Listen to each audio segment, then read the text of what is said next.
This is STOL training with an elite level mentor. That is awesome. And the icing on the cake was being able to share this experience with Jill. I love how close we are to them. Yeah, I mean, that's a F16 fighter pilot in formation with you. Yeah. Pretty cool. Moving to your right side. Roger. Join us while I learn to fly one of the best backcountry aircraft available. Oh, there he is. Woohoo!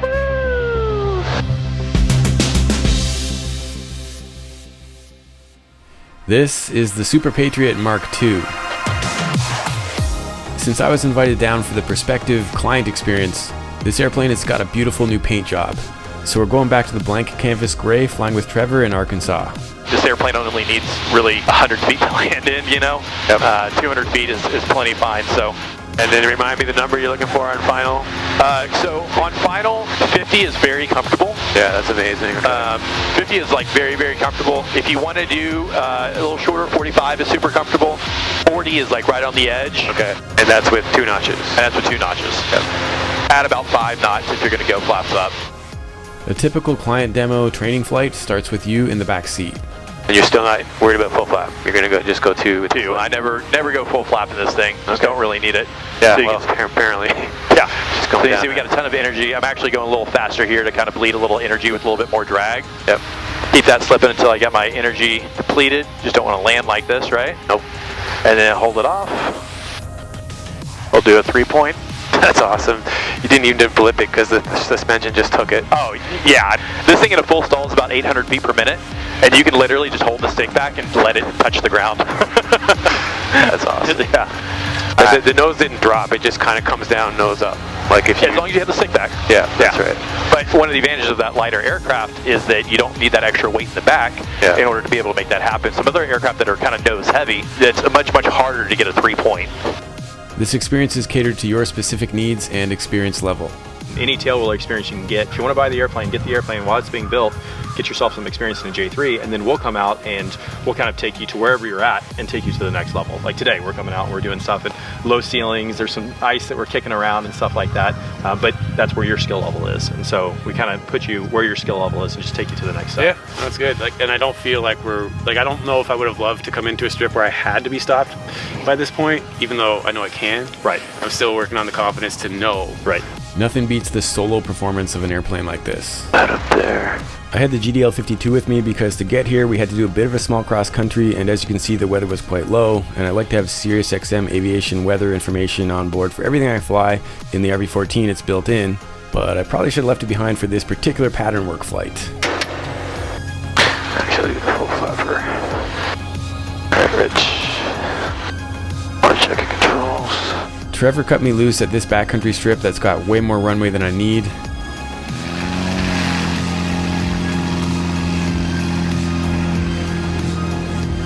Where I could get a feel for the max takeoff performance.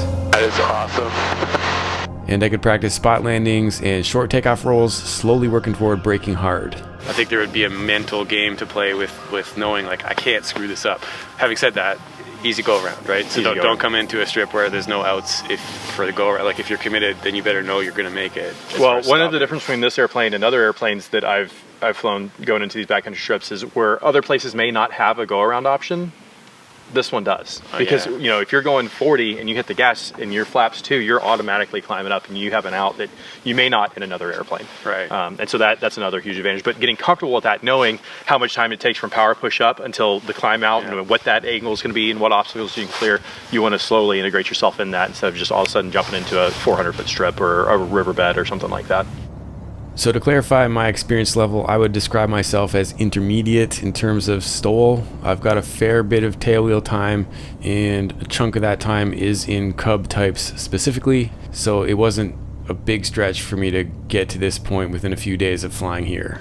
That said, I'm definitely being conservative while I stretch my STOL legs. See how gentle he's being with it.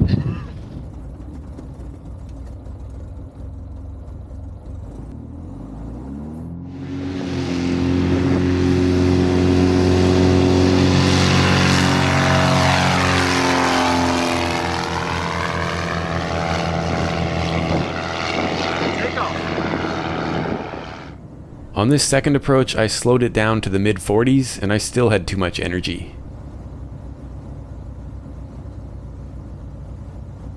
Bring it in slower. A little bounce. And just when I was starting to feel confident getting it dialed in and having a little bit too much fun, I had a bit of a glitch.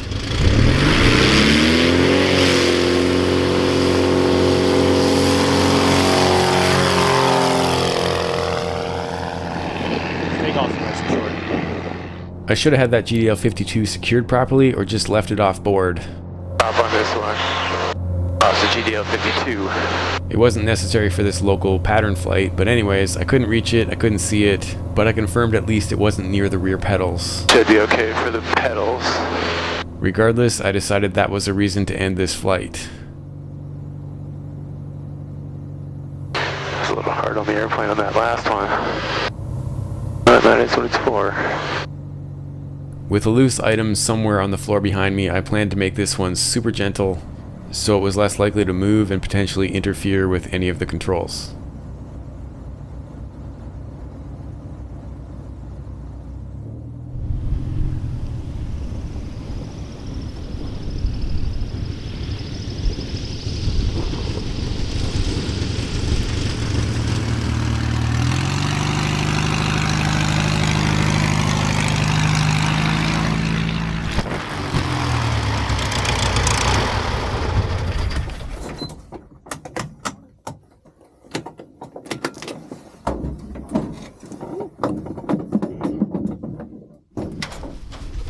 Seems like you got a little more comfortable with the landings, yeah, and the takeoffs. Like the takeoffs are a lot shorter. It's a big difference being solo. So on that last takeoff, the GDL-52 went flying back, so I called it. I was pretty sure it wasn't going to... Oh, there it is. I couldn't see it in the air, but it's right here. Yeah. I was worried if it was going to jam somewhere. That deck angle is pretty high when you do that. It was the last one that did it. Yeah. I watched it fly by. I was like, oh, well. Yeah, no, she's great, man. Solo. It's a different game. Like, I don't know how short those takeoffs were, but... Probably 80 to 90 feet. I don't even know what I'm doing. Yeah. So, yeah, I'm glad you got some solos, and I'm glad we did that. Yeah. Any feedback on what you saw? The last one, I kind of gave her a little bounce on that one. I blipped it a bit to try to fix that, but... Well, the second to last one is where you bounced a little bit. Did you have the stick full out that whole time? Once I was committed to stalling it on, yeah. Okay. The landing gear did not care. I was watching it. I mean, it was a very gentle landing. I don't think you needed the blip. If you would have just like let it sink, I think it would have just ate it. Okay. That's what this airplane's That's meant what for. I figured. Let's do what they told me. Yeah. Use it. What were you coming in on airspeed wise on that? It was like 46 or something at the end of that. Yeah. I was in the low 50s, and then I saw 48 short final, and I was like, okay, I'm not going to let it go below 45. Yeah, I mean, you can take it down a little bit below, but 45 is a comfortable spot. And like no slower. You go slower. Yeah. Okay, well, there you go. The thing is, once you get on the back side, you're on the back in the power curve. If you come in at 40, you're going to see that your sink rate really increases, so you're going to set that deck angle, and then you have to add power, and you'll come in on the back in the power curve at 40, and that's how, if you want a really short landing, that's where you'd put it at. Okay, yeah, so I wasn't really doing that. I pretty much had the power off, and I was just kind of, if I felt like too much descent, I blipped, like I did the blip on the second last one, but... The other thing the blip will do is it'll push that tail down because you get more airflow over the stab, so it makes that elevator a little bit more effective if you need the tail to come down a little bit more, but you don't really need that. Yeah, but I mean, I wasn't hard on the brakes, but I tried a couple times to feel the tail get light. Yeah. And she'll stop. All right, so we just had a chance to check out the Patriot, feel it. You're doing great in it. So now let's go out and do a little formation flying. We're going to plan on going out to the Ozarks. Sun should be setting just over an hour. Once we get to Trigger Gap, this is kind of an east-west runway, and it's a plenty long runway. There is a big drop off here. So the visual illusions can kind of mess you up because you feel like you're too high. Okay. So my recommendation is aim a little bit long, just so that you're not getting too low from the mountains. From an aviation geek perspective, this was an awesome experience as a pilot, but I have to say the most rewarding part of this trip was being able to share this type of flying with my family. Are you having fun with the handling of it? Yeah, it's pretty cool. Yeah, it came right back to me, really. This airplane is nice, and it's got the same panel setup that I have in the RV, so I'm able to kind of use the equipment more comfortably than I could before. In case you missed it, a couple years ago I got to thoroughly review the Super Patriot Mark 1. Okay, all right, thank you, sir. Don was nice enough to sign me off and let me take the airplane home for a month. I had a couple small pieces of feedback, one of which being that the autopilot servos had a little bit of stick force in the way. But they addressed that, among other things, with the Mark II aircraft, so it is no longer an issue. Garmin avionics, I'm a huge fan, and Garmin autopilot servos. Again, that was one of my pieces of feedback. So there is like no servo force anymore in the controls on this thing. So when you're trying to be really low and slow and get the feedback from the airplane, there's nothing between you and the control surfaces. And that's pretty important to me anyways, being kind of a newbie at this stuff. I really want to know when is the airplane talking to me that I'm getting close to the ragged edge, which I never really did. Honestly, I could have been a lot slower for almost all the flying I did here. For this flight, we're going back to Trigger Gap, which is where I'd soloed the day before. But I have precious cargo on board, so that's why Trevor reviewed the local threats. But this illustrates the ultimate goal of what Patriot Aircraft is trying to do with their prospective clients. Who's flying the other one? Trevor? Trevor or Zach. Oh, okay. Trevor is currently flying it. He's an F16 pilot. Don was telling me that. Pretty awesome to fly with him. Very humble. That guy's got a crazy resume. And we're just going to continue heading east towards Trigger Gap. I'm not sure if that's in your system or not. It's 17 Alpha. If not, we've got 4 flight. We can back it up with that. And I just put 17 Alpha into the GPS. Got it. So that's nice. Yeah, so I'm going to sit here on autopilot and get some B-roll with my phone if you're comfortable with seeing my hands not on the stick. Yeah, that's fine. It's about a 20-degree left-hand turn towards Trigger Gap. Yep, just got the GPS here, so I'll just, want to go on nav mode or just do it by heading? However you want. Okay, so I need to make the disclaimer here that I do not recommend letting go of the stick during formation flying, but in this case I am literally flying with a Thunderbird pilot. I'm lead, so he's following me, and I'm trusting a very well-equipped Garmin autopilot system that I'm quite familiar with, and I am closely monitoring it while I briefly get some shots with my phone. Yeah, it's a pretty nice area out here. This is pretty. So this is, I'll have to find out the name of this river. If you look down on the left side, there's a peninsula, and then the second peninsula on the left-hand side, there's actually an airstrip there, Horseshoe Bend, about 1,000 feet. That's the one we were talking about. It's a little more bumpy, but get a little strip to put down that if you need to. Yeah, cool, I see that. So again, a cool part of what they do here at Patriot Aircraft is not only help pilots transition to these aircraft, but help their families to understand what having an aircraft like this is all about. I love how close we are to them. Yeah, I mean, that's a F-16 fighter pilot in formation with you. Yeah. Pretty cool. Moving to your right side. Roger.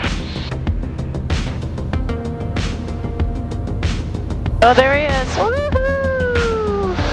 Alright, I'm going to stop playing my phone, so if you're getting any footage, it'll look like I'm actually doing something. That's alright. I got some good little B-roll shots there. The next episode in this series is going to be more of a deep dive into the training that we did, as one of the destinations that I got to take the girls to was Bird's Adventure Center. I called this place the STOL Gym because of how many times you could land and take off within rapid succession on multiple different strips in a very close area within just a few minutes. Stick around to the end to see more of that footage. I'm currently working on the edit for that one, and if you share any comments below with things you'd like to see expanded on in terms of STOL flying, I'll attempt to address as many as possible in that episode. But first, a quick shout out to a longtime supporter of flight shops. The RV-14 shares the same battery technology that Patriot Aircraft has chosen to use. Both these aircraft are experimental and have access to the latest and greatest technology, including EarthX Lithium Batteries. But did you know the new certified Cirrus G7 is also running this battery? Don from Patriot Aircraft has some insights. One thing that's nice about the battery weight is you can pretty much put it anywhere. It's so light we could put it up front, but you have shorter battery leads, so that lends itself to even less weight on the airplane. Obviously here at Patriot Aircraft, that's one of our number 1 goals. It's got a board in there, protects everything, so if it were to get shorted out, which unfortunately I've shorted one before, battery didn't blow up like a lot of people think that they will, but they do not. That's why they're putting them in a lot of certified airplanes now. Thanks to EarthX for making a wonderful battery. So until the STOL Gym episode, keep your flight chop sharp. All right, well, what would you like to practice? I'm just having fun just going to the gym here, so I'm kind of speechless, to be honest. This is awesome. This is a kind of a good example of the playground that's here. You can kind of run around and just try the different strips, really get a ton of experience in very, very, very short order. Yeah, no kidding. That's amazing. That's like going to the gym. Yeah.